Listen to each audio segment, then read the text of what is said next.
Hello everyone and thank you for tuning into TradeChat. My name is Panzer and today I'm just going to be kind of vlogging, catching you up on what's going on in my life because it's been crazy. I've just been nonstop traveling and doing things, and being home is such a, it feels like a blessing, and that's not a word that I use often, but it really does feel so nice to just kind of be home.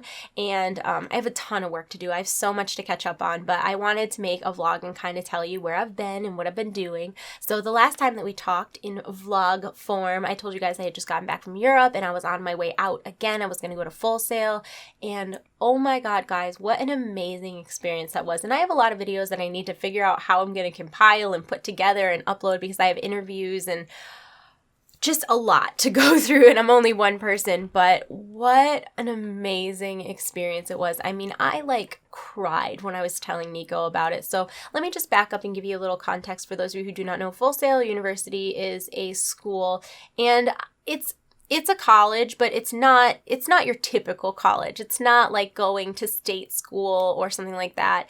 It is a school that focuses on teaching people skills that they would need to enter the film industry, the music industry, the gaming industry, and any facet in those genres. So they do stuff with game design and audio engineering and film production, as well as the business end of things, how to manage things, and it's all very specific skills. So I think that when I first was approached by Full Sail to do work for them, I turned it down because I, as someone who, I did very well in school, and stuff like Full Sail, I feel like was stuff that I was presented to as not being real school, and I could not wholeheartedly disagree with that more. It is not a typical school. So when you hear people saying that oh, their credits didn't transfer, that's not surprising because you're not going into this for 4 years with, a third of your classes being electives and a certain amount of core material that's required. You're going in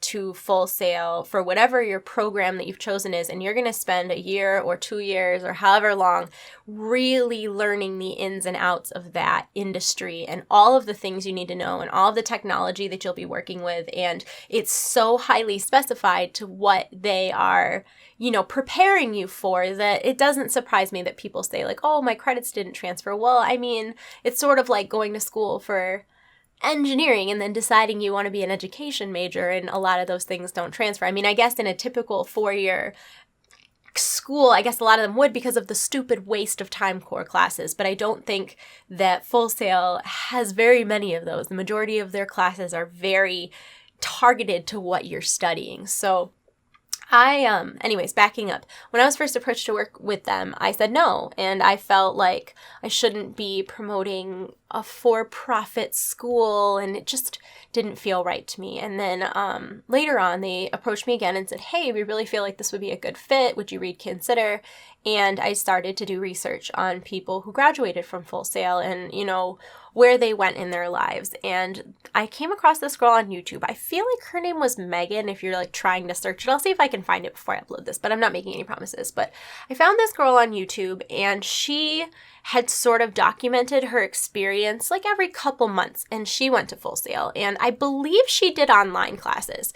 I'm almost positive she did online classes because she had said that even though they were online classes, they required you to be there at specific times, and if you're in different parts of the country, sometimes those times can be very weird, which I thought was kind of peculiar for an online school, but it's because it's a much more direct teaching method as opposed to a lot of stuff that you do online where you're just kind of reading and handing in assignments and reading and handing in assignments. You're very much still getting lectures, I guess, in some classes. So anyways, backing up, I find this girl, and she had vlogged her whole experience going through, and she had a final one after she graduated, and it was probably a year or so after she graduated, just talking about how, it's very much the type of experience that you get what you put into it. If you go into it and you think this is an online school, which we're going to talk about this in a second, they do have a campus and it is amazing, but something like 2/3 of their students are online. So if you walk into this and you think this is an online school, this is easy, 12, 14, 18 months and I'm done, and you aren't applying yourself and you aren't living up to your potential and doing everything you can do, then of course you're going to become a statistic of somebody who does not succeed. But that sort of attitude in most situations, you wouldn't end up being successful. So I can completely understand that. And you have to remember that these jobs are also like entertainment type industry. They're very competitive. So you really need to be, at the top of your game. You need to be putting your all into everything that you do. Anyways, so she was kind of doing an update and talking about her classes, and she said, it was a lot of work. It was hard work, but I worked really hard and I did my best and I graduated and she got a job. And I was looking at her IMDb because she went for animation and she worked on all these Marvel movies and just so many impressive movies that she did 3D modeling on and animation, and I was flabbergasted. Like, I had gone from somebody who said, no, I won't work with you because that's not a real thing, to having to remove my foot from my mouth because I clearly had spoken from a place of ignorance and a place of just not knowing and making assumptions. And I got a very typical, you know what they say about assumptions, and that very much happened to me. So I took a couple steps back and said, you know what, like, I think I would like to work with you because and it wasn't just her. I kept looking into it, and I kept finding people that worked at all these studios that graduated from Full Sail, gaming studios, film studios, music production, like so many places that people had graduated from, and I felt good about it. So I went back and I did some promotions with them for a couple years where I would just do like a little 30-second. I'd replace the ad on my video essentially with a promo that I did for Full Sail, which I love doing that kind of content. Just putting this aside for a second, I at some point would like my entire channel to be completely ad-free and supported by sponsors that I choose, ads that I create, and if, people wanted to do like a Patreon or something like that, but like every video on my channel from the beginning of time, I would love it to be ad-free because I hate targeted advertisements, and we'll talk about that. Anyways, so I felt really good about this partnership, and it went on for a couple years, and I got really lucky that they were looking for someone to do social media coverage of their Hall of Fame event, which I did a bunch of research on online because anytime I get an offer from a brand, I always try to inform myself as best I can before I say yes or no. So I see that they're doing this Hall of Fame event. After they approach me about it, I say, sure, this looks like a lot of fun. It's basically like a week-long gaming convention leading to an awards ceremony where they celebrate some of the most successful graduates from, I think they have to be out of school at least 10 years, but whatever. So I'm like, sure, yeah, I'll go. That sounds fun. And, I had to do a little shout out beforehand to let you guys know I was going, and I had to post a couple things on social media. I ended up posting way more than I think my requirement was like 2 a day, and I was posting like 20 because I was so incredibly engulfed in the experience. So I get to, first of all, the campus is in Winter Park, Florida, which is just outside of Orlando. So it's like a beautiful place. Like, if you're going to go away to school, gorgeous weather. I mean, like, and in February, it's not too hot. It's like 75, 80 degrees, like beautiful outside. And like, there's little like sun showers. I don't even know. The weather was gorgeous. And so that was like such a good feeling, getting out and feeling warm weather. And in New York, it's like blizzarding. So I kind of was in a good mood right from the start. And the first day that I went to campus, they were still kind of like building the stage for the Hall of Fame event. And I could tell it was going to be huge because the stage was massive. There were hundreds of chairs, and the area that they had set aside for the celebration leading up to it was like, the whole parking lot was cleared out, and they had food trucks, and they had one of those rock climbing walls. They had like, excuse me, I have the hiccups. They had like tricycle races, and they had like a silent disco where they had headphones that were all synced up, and then it was cool. It was really cool. They had giant Jenga. They had so many things. And then they had like a tech expo where a bunch of the students and graduates and educators could show off some of the new technology that they were working on. And man, it was really overwhelming. It was like being at a gaming convention or something. It was amazing. And so I was like, wow, this is phenomenal. And they're like, yeah, well, we just kind of want to show you around today, and then you can, get a feel more for the Hall of Fame stuff tomorrow. And I was like, that sounds great. So they take me on the tour. The campus is amazing. If you have any desire to get into film, media, production, music, anything like that, holy crap, it is amazing. They have multiple outdoor sets for students who are studying film and they're making independent movies. They have like one that kind of looks Western. They have one that kind of looks inner city. They have just like rows and rows of like fake buildings and stuff like that. Then they've also got acres and acres of forest that the film students can use. They've got like a whole television studio set up with like, there's like one with a couch that's kind of like a talk show. There's another one that's like with a desk where you could do like a sports cast or a newscast. There's a whole fake kitchen for doing cooking. There's actually 2 fake kitchens for doing like, well, they're not fake, they're real, but there's kitchen sets. There's another one that's kind of like a behind the scenes thing. Sort of, it reminds me of like the TMZ show where they can show people like working, but it's like part of the show. It was just amazing. And they had, you know, from the oldest television cameras and video recorders and stuff like that to the absolute pinnacle, newest, best stuff that you could have. And they teach students how to use all of that because they want them to go into the industry after they graduate feeling confident with no matter what is put in front of them. Like, oh yeah, I've used that before. Like, I'm good on that.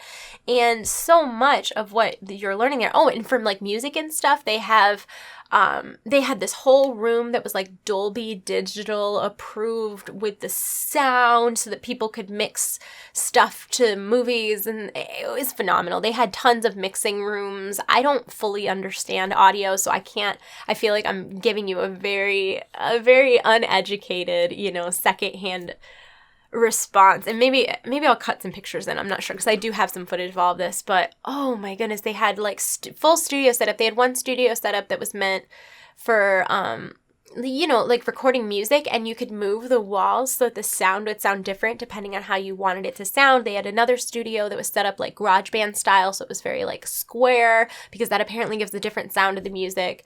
And I mean, they had a whole, like, walls and walls of, you know, records that went platinum that their graduates had worked on, artists who had gotten Grammys that their graduates had worked with. They had games that their graduates and students had worked on. I mean, it was mind-blowing to see all of it seemed so much like not only was the environment of the campus like so high-tech and so hands-on and just, but it also had this air of inspiration about it. Like, they constantly were reminding you that, like, you know, there's so many people that came out of this and were successful, and those people are contributing to the school, and they just, every single person I talked to had this mindset that you could learn from anyone, even if, like, they were, not that anybody's lesser than anyone, but even if you see someone and you're like, their skill sets are not the same as mine, like, what they do is irrelevant to me. I feel like every educator there really instills this value of having an open mind to learning from people around you. And it was such, I've been to a lot, like when I was in high school, I got very good grades. So I toured a few colleges, and some of them were like Ivy League. I toured like Hamilton and whatever. I toured quite a few schools, and I feel like everywhere I went, I felt like I was being talked down to. And I feel like many times when I go to gaming conventions and I'm with people that are supposed to be my peers, streamers and YouTubers and professional gamers, I still often feel like I'm being talked down to. And this was the first time in my entire life, and I swear to God, I am not lying. This is the first time in my entire life that I was surrounded by people who treated me like I was the same. And it wasn't because I was on YouTube. It wasn't because I was anybody, because I was largely, like, I'm talking about one of the founders of Infinity Ward that created Call of Duty, one of the guys who helped develop the HTC Vive, you know, there was a guy who had won 18 Grammys. Like, I was nothing compared to their accomplishments. I am a college dropout who makes YouTube videos for a remarkably niche audience, and I keep my head above water, and I'm going to ride it out as long as I can. But in the grand scheme of things, I don't have a successful career. I have a successful job. Like, I'm doing good with the tools that I have put in front of me right now, but I was talking to people that were wildly successful, super smart, like so much experience in their fields, just leaders of our day and age and the things that are being developed for us. And they every single person that I talked to treated me like I was valuable to them, and that, I provided something to them and they provided something to me, and that we were peers and we were equals, and that I could do anything, and that's how everybody there felt, though. It's not like it was just me. That was the whole campus it was just a whole huge group of people who felt like they could do anything, and they felt like they were being given the tools to do anything, and it was a remarkable experience. I'm getting emotional. I don't know if you can tell. I'm getting a little choked up talking about it, because it's just so rare. I just have never been in a situation like that where I have just felt so accepted. I mean, even when you go to places like film school or art school, a lot of times you're accepted in your little niche group of people, but this was everyone. It was all encompassing, and everybody just saw the value in each other, and it was a really, really, really positive experience for me. And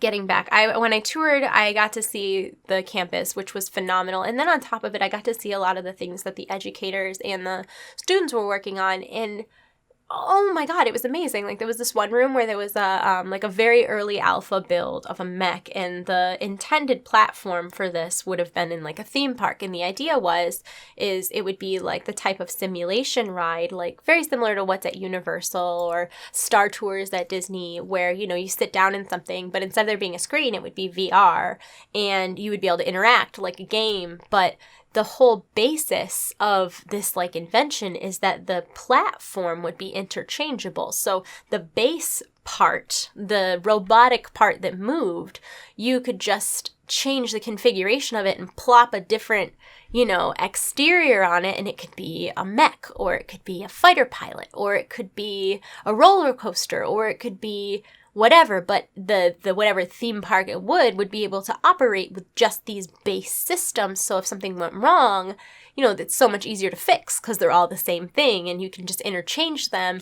And it was brilliant. And the setup that I tried was for a mech, something like Titanfall size, like 20 stories high, and it was very, very early. So they had the robotics, and they had it working up on a base, but there wasn't a screen yet, and there wasn't buttons yet. And at the time, there was just kind of a room that gave you an idea of what that would look like. But in a year, in 2 years, in 3 years, when it's fully developed, this will be a full VR. You'll almost be like Diva, you'll see your whole UI, and you'll be able to turn around and see everything, and you'll be shooting stuff. And it was really wild. And what was crazy about that is that was a student project. That was 3 students that built the thing and designed the game and did all of the things. And they're graduating now. So apparently this year they took on 3 freshmen who will work on it until they're seniors. And, it'll keep passed down until it's finished or good enough, I guess. But it was amazing to see that they're doing something like that just in one of the rooms at Full Sail. And I got to try out a game that I believe it was a couple of the educators had made it, but it was a parasailing game. So it was you were in a parasailing sling with the these type of controls, and your feet are hanging, and there was a wind machine, and they had diffusers hooked up, and they weren't working yet because, again, I'm very early alpha testing these things, but at some point they'll, blow smells at you so that when you shoot stuff, you smell gunpowder, and when you're flying over trees, you smell pine. And it was so fun. It was the funnest thing I've ever done in my entire life. And the intended application for something like that would be an arcade, like Dave and Buster's. And I'm very curious, so I'm asking these things well, what's the intended purpose for this? And they said that something like the fighter, the parasailing thing is something that, it would be a luxury item, but it isn't out of the question that somebody could afford to have that in their house, because if you already had the VR setup, that's the bulk of the cost. The other thing would just be kind of the sling and the harness. But it was wild. And one of the educators, Pat Sterace, you may have seen him on Facebook a couple years ago because he had a thing that went viral, but there was a little boy in Texas who he was born without a hand. So he had a wrist, and then he sort of had a nub, but he didn't have any fingers, and he couldn't utilize his hand. And Pat Starace created an Iron Man prosthetic for him that was all like functioning. So it had like Bluetooth in it, so the kid could use his hand as a universal remote to anything that could use a universal remote.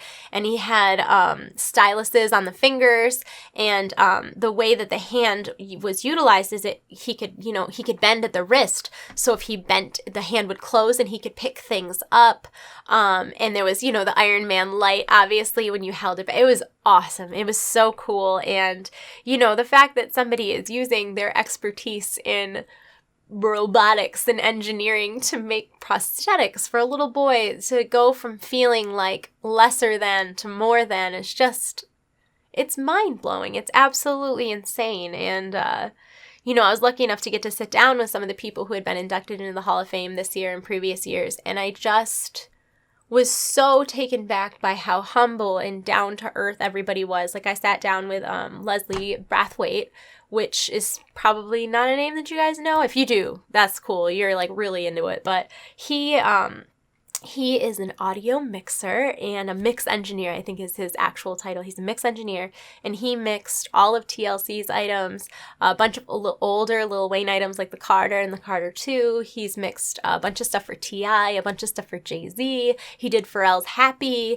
He has 18 Grammys. Like, his work has won 18 Grammys, and he's just, like, so down to earth and, like, ready to talk about, like, how he made it and, like, what is important to him in his job and, like, his work ethic, and just sitting down and, like, being so nice. And, I mean, I've done interviews with people in Hollywood before. I don't want to, like, throw anybody under the bus, but so often you sit down for those interviews and people are just over it. Like, they don't want to be there. They're not interested in your questions. And all of these people were just so genuinely intrigued by everything that, we wanted to talk about. And I talked to Jack Geckler, and he was the lead animator on How to Train Your Dragon 1 and 2. He did Power Rangers, the new one that's coming out. He did Star Wars The Force Awakens. He did Turbo and Home and a bunch of DreamWorks stuff. He has a super impressive resume, and he's sitting there just shooting the shit with me about Overwatch and, talking about how he got started animating and how he got started at Full Sail. And it's just so inspiring to be around people that decided what they wanted to do with their lives and did something about it and went for it. And this Full Sail was like the catalyst for their success. I talked to Rick Veers, who does sound effects, and he's done sound effects for like everything you've ever heard, pretty much. He is the god of all sound effects, and he's just saying, like, he's just so nice, like asking me about my YouTube setup and, offering help, and just, it's just amazing. And I talked to a bunch of guys that all worked in gaming, Albert Perez and Chance Glasgow and Jameson Dural, and a few others, and they all own, well, they don't all own, but they're part of this Doghead Simulations, which is a VR, it's like a software company for VR, and they're currently making this meeting software so that people can meet in virtual reality. And, right now it's avatars, but they're talking about in the future you'd be able to go somewhere and get like body scanned, and it would be you, and you can meet in this virtual space. And I was always very much the type of person that thought VR was a novelty that would wear off at some point, and everybody would realize that they wasted a lot of money. And after attending Full Sail and seeing what is really being done with VR in the future, like not even so much now, but what will be done with VR in 3 years, 5 years, 10 years, I was just blown away. I think I said the future is now about 1,500 times. I'm not kidding. And when they were talking about, the program is called Roomy that Doghead Simulations is making, when they were talking about Roomy, they're talking about it for businesses, and they're like, a business can drop $1,500, $2,000, and they can get someone a full VR setup, but that's what they pay for an international flight right now. So what we're proposing is, instead of paying for that flight, why don't you do the simulation thing, and it's just as good as being there, and you're going to save so much time and so much money and over time. And it was really like, wow, that's interesting. And they were talking about they used it with the HTC Vive. That's like their preferred VR because it has two controllers. And because there's two controllers, like people can walk around in the space and they can pace and they can gesture. And it's so much more personal than just being on a video call or being on a call. And they were talking about all the little things that they've learned about each other through VR. Like one of them, when he doesn't like an idea, he sort of drops his shoulders, which wasn't even something anybody realized until they kind of saw it in this VR. And even still, I was like, that's cool, but is that really going to catch on? And then they were like, yeah, but what about things like education? What about being able to really attend a virtual classroom with the best professors in the world? And what about things like people in the military actually being able to be nearly present in an altered, like a mixed reality setting for, birth or graduation or some other very, very important event? And I'm sold, man. Like, I think that's crazy. I think that's the kind of stuff that we hear in sci-fi movies, and we are 5 years away from it being real. And these are the guys that are going to make it happen. And they all sat and talked to me and ate dinner with me and were great. And I don't feel like I have anything to contribute to them. And that's not how they treated me at all. And that's how everyone there was, man. It was amazing. And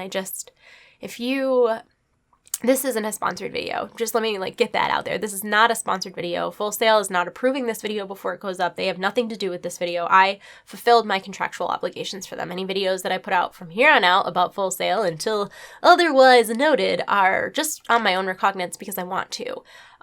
But man, if you are serious about wanting to go into the music or film or video game industry, and that's what you want to do, and you're willing to work hard and to network and to give it everything that you have and then some, Full Sail is the place to go. And their campus is it's amazing. And I can't even say enough because it's ridiculous. Their campus is ridiculous. I can't imagine going to class in an environment like that because it's so hands-on. And I can't speak for the online experience because I didn't do it, but I do know that girl Megan that I looked up her thing. She did online, and I'm sure it would depend on the type of program you were going for, like how much of it was software and how much of it was hardware. And I would think that anything that was really hardware intensive, you should go in person. But, if you're someone who's fresh out of high school and looking to go to college and you're not looking for a typical career or a desk job or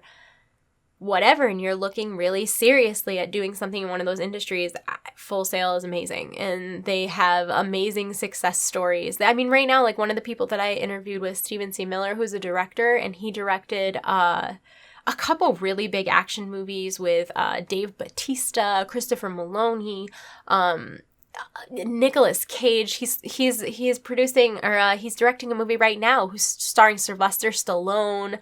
It just insane stuff. And it's mind-blowing to me that people don't even know they have a campus, and their campus is one of the most amazing places I've ever been in my life. It was really great, guys. And I'll have a bunch of videos coming out. I think I have 9 total interviews.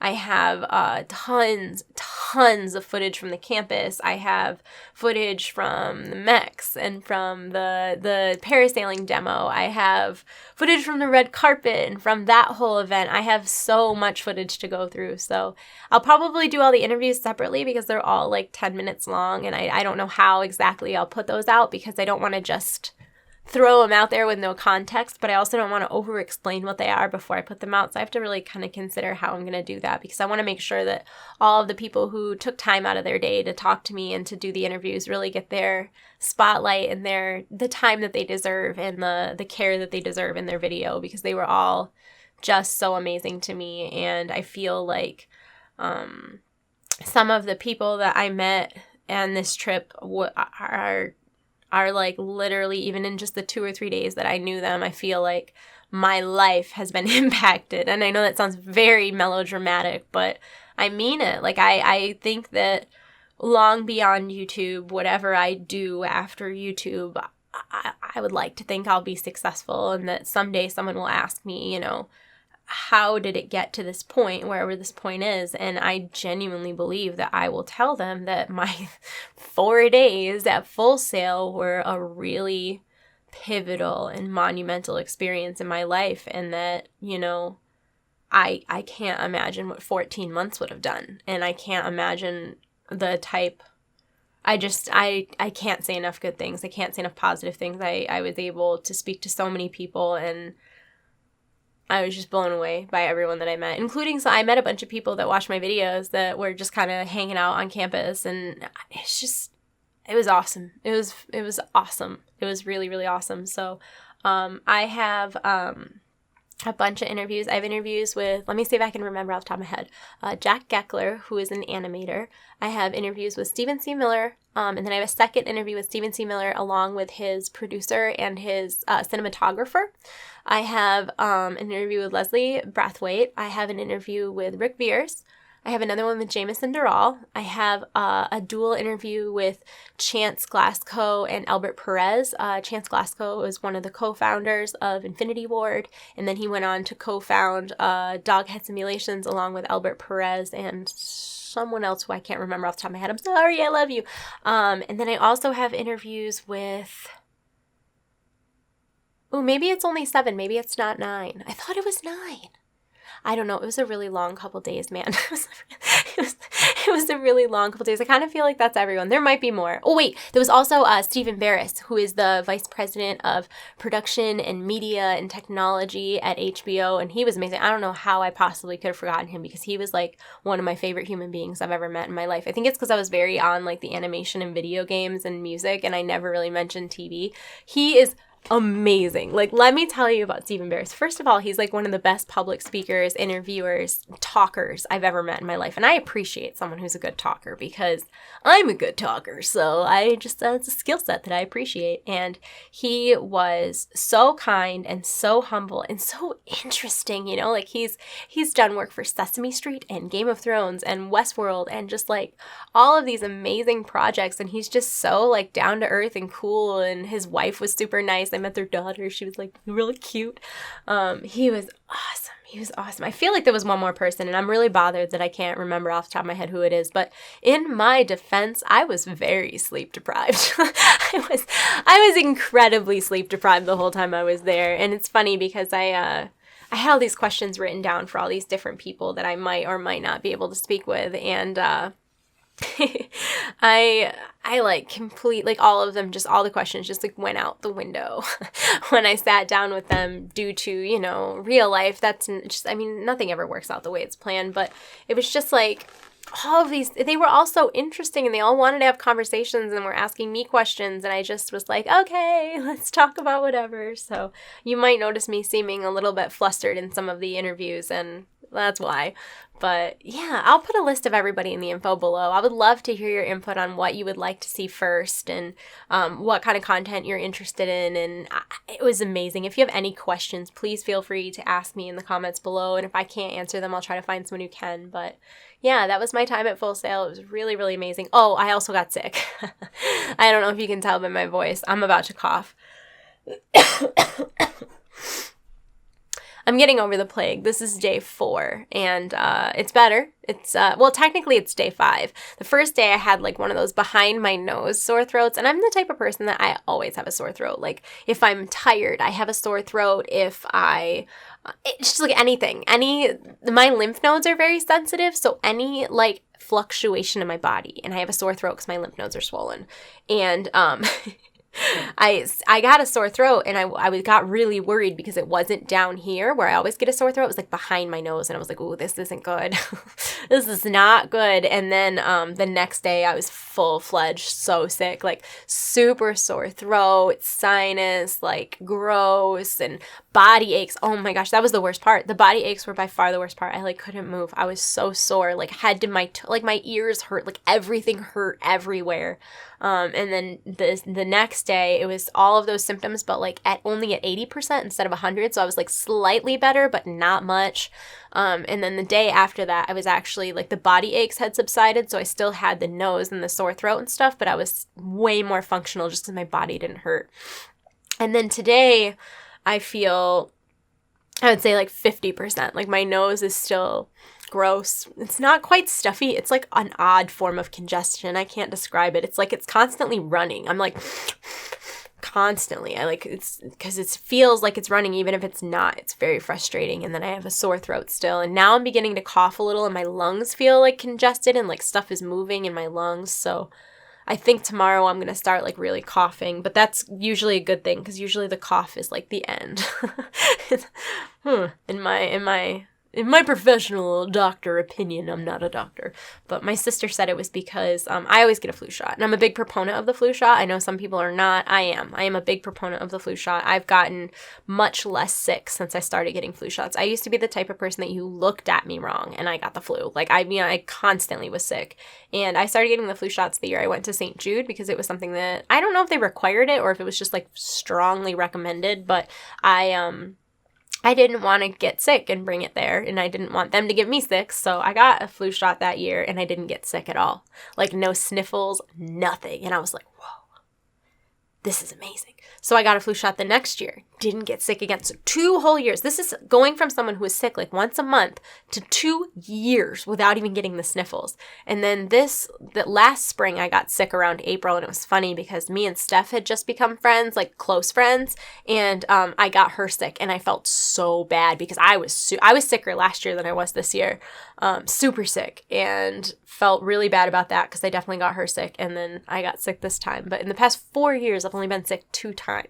And before I got flu shots, I got sick constantly. But my sister told me that this year, the reason everybody's getting sick, and you'll notice everybody is sick, is because, you know, a lot of times people do get flu shots, and that provides sort of a herd immunity, because if someone else you're coming in contact with doesn't get sick, then you won't get sick, kind of thing. And this year, the strain of flu that's going around is not one that was covered in the vaccine, which I learned a lot about when I was at St. Jude, because St. Jude is one of the participants in like the CDC's vaccine every year for the flu. So shame on you, St. Jude doctors. We're getting all strained right now, thanks. But so if you have the sniffles and you're sick too, please feel better. Also, I recommend Luden's watermelon cough drops. I don't know how much they help with coughs, but they taste real good. They taste like Jolly Ranchers. And Mucinex cold medicine is really good. Alka-Seltzer is good, but it's gross. I hate having to drink medicine of any kind. I'm going to go. Okay, I'm off on a tangent. Also, if you're watching this before the 27th, I know a lot of people were curious about what the Warcraft item was in Loot Gaming, and I can't tell you exactly what it is, but I do know that it's a wearable item that is not a t-shirt, and it's reversible, and one side is Horde and one side is Alliance. So you can, like, show your pride based on your faction. So do what you will with that information. If you decide to sign up, you can go to lootcrate.com/TradeChat and then go down to the bottom and it'll say other crates. Click on that and then go to Loot Gaming. And when you check out and the coupon code, use TradeChat to get a discount off of your first crate. So that's all the things. I'm going to go. Oh, wait, you know what? I told you I was going to tell you about the ad thing. So way earlier in the video, I said I hated ads. I do. I hate targeted ads. I don't really hate advertisements or promotions. I hate Google ads, like with a passion, and Facebook ads. I hate them so much. Not like promoted content, but like all of the apps on my phone that have access to the microphone, I've revoked the access because I hate having a conversation with someone about whatever the hell and then going to my computer later and having ads and feeling like my phone is listening to me because it fucking is. Because it is. I hate it. I hate it so much that it makes me like crazy. And I pay for YouTube Red, so I don't have ads. But full disclosure, before that, I had ad block, and I blocked the ads on YouTube because they're awful. And I totally understand when people block the ads on YouTube because they're awful. And I'm a big fan. Anytime that I'm able to do a sponsorship with a company, I always disable ads. Anytime that I'm, spending the majority of a video or most of a video talking, like a Loot Crate unboxing, I always turn off the ads on those videos because I don't want to double dip. I don't want to be unethical. But also, as somebody who does this for a living, it's important that I make money and be able to pay my bills. But what I would really like to do is move to a place where I'm getting enough sponsored content where I can just turn off the ads completely on my channel. And I might need to do like a Patreon or something to subsidize that. Oh, subsidized? You know what offset. And I've always been a little bit against Patreon, but in a case where I'm not having ads on my channel, I think that there's a big difference there than just being like, oh, here's just another way to give me money. Like, I try really hard to have a lot of integrity. Like, I don't just peddle things to you guys, and a lot of times the things that I promote are things that, free to play games and stuff like that. Like, I try really hard not to put you guys in a situation where you feel like, oh, I need to buy this. Like, I don't want to pressure you in that way. And I try to only promote products that I believe in. And I mean, you know, everybody has moments where they made a mistake or they thought something different than it ended up being. But in general, I consider myself a very integrity-driven person, and I don't feel good about Google ads on my videos. Like right now, it's something I have to do, but I already spoke with my network about it, and I'm going to be starting to do podcasts. And I know I talked about that before, but it's like a very serious thing now. Like I would like to do a weekly podcast. Some of them will have Nick in them. Some of them will have maybe my sister or Steph. Some of them will have internet friends, and we'll talk about whatever. But I would like to do a weekly podcast. Those will not have ads, and they'll have, you know, at the beginning, it'll be like, hey, this video is sponsored by this thing. And then we'll talk about it later. And then in the middle of the video, we'll do a couple minutes where we talk about that thing, go back to our podcast topic, and at the end we'll talk about the sponsor for a minute again and be over. And I think that that is a much more integrity-driven way to handle advertisements and promotions and sponsorships than just letting whatever the hell play before your videos, because it bothers me that because I am a woman that's close to 30 years old and married, that every ad that I get is for diapers. I don't want kids. I don't need diapers. But because I don't let them listen to my phone, and they don't have an idea of what I actually care about, because I like to browse in incognito mode and I'm very shifty like that, I just get advertisements that are targeted based on whatever, and everybody hates them. I hate them so much. I hate them so much. So if I could minimize that for you guys, I would like to. And I think that me being able to stand behind the things that are being promoted in and on my videos is much better for everybody involved than, I mean, you can't survive without money. That's just the nature of the beast, unfortunately. But I would feel a lot better taking money from sponsors that I felt good about as opposed to whoever the hell Google is putting on my videos, because I have seen some crazy ads come up before, like things that are inappropriate. Also, gold sellers, that really bothers me, that I can't blacklist gold sellers from promoting on my videos. They have no control over what Google puts on the videos, and the only way that I can take back that control is by cutting Google out. So I would love to hear you guys' thoughts on this. When I started to talk to Nico about it and my network and stuff, I used I Love Lucy as an example, because, you know, back in the day, there weren't commercial breaks in between shows. At the end of the show, they'd say, you know, and this show was brought to you by these cigarettes, because it was the 40s, 60s, whatever time it was. I don't know. It was a long time ago. And I don't know. I would just feel a lot better about it. I would feel better knowing what was being advertised to you guys on my videos. And I feel like if I don't have the balls to stand behind those things and say, like, this video was sponsored by this, then I shouldn't have it on my video. So yeah, I would love to know what you guys thought. There would probably end up being videos that, like I said, didn't have ads or sponsors on them, because that's just the nature of the beast. There would be times when I couldn't do anything about that. It just it happens. But generally speaking, I would say probably 65 to 85% of my videos would end up having like this video was sponsored by this thing. And I would not have it be intrusive. If it was a short video, there would be like 30 seconds at the beginning and maybe 60 seconds at the very end. If it was a long video, there would be the 30 and 60, but then there would be a couple minutes in the middle. And when I say long, I mean a half hour plus. So yeah, I would love to hear your thoughts on that, because as somebody who consumes YouTube as well, that I would prefer to get advertisements directly from the person creating the content as opposed to whatever the hell Google decides that I want. So yeah, I'm gonna go. I hope you guys are all having a wonderful day though, and I will be going to my P.O. box soon. I know a couple people said that there was some stuff there waiting for me, and I've just kind of been all over the place, so I will next vlog I'll open stuff from my P.O. box, and sorry, and yeah, those are all the things. I hope you're having a wonderful day, and I hope you have a great weekend, because I think this is going up on a Saturday, and I will see you soon, guys. I love you all. You're in my hearts. I'll see you soon. Goodbye. Goodbye. Goodbye.